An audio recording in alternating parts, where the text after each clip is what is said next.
السلام علیکم دوستو، غازیان ٹی وی پر آپ کو خوش آمدید۔ دوستو، ایپیسوڈ 71 میں اب کون سا قلعہ فتح ہونے والا ہے اور دیگر قبیلے میں سے بہت سے لوگوں کو اغوا کر کے ایناگول قلعے میں قید کر لیا گیا ہے اور گونجا خاتون سمیت بہت سے لوگ شہید ہو چکے ہیں۔ اب عثمان بھائی ان تمام تر معاملات کا ذمہ دار روگاتوس یعنی کہ ہارمانیکا قلعے کا گورنر کو ٹھہرائیں گے، جس کے خلاف عثمان بھائی اب جنگ اعلان کر دیں گے اور اس کے خلاف ایک بہت بڑا محاذ تیار کیا جائے گا۔ لیکن سب سے پہلے عثمان غازی کا سب سے اہم منصوبہ یہ ہوگا کہ بچوں کو پہلے بحفاظت بچا لیا جائے۔ اس کا منصوبہ بندی یہ کس طرح کریں گے؟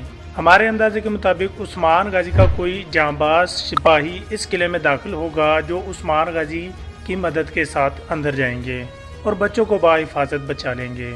اور دوسری صورت یہ ہو سکتی ہے کہ جو عثمان غازی نے قافلے سے سونا اور باقی مال غنیمت لوٹا ہے اسے ان کے حوالے کریں اور اس کے بدلے بچوں کو بحفاظت لے لیں۔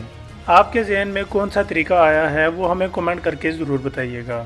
اب ایپیسوڈ 71 میں آپ دیکھیں گے بہت سے عثمان غازی کے ساتھ جنگی محاذ کے سپاہیوں کو تیاری دی جائے گی اور ہو سکتا ہے کہ ایپیسوڈ کو لمبے کرتے ہوئے ایپیسوڈ 72 میں آپ ہارمانیکا قلعہ یعنی کہ کمانڈر روگاتوس کا قلعہ فتح ہوتا ہوا آپ کو وہ دکھائی دیا جائے گا۔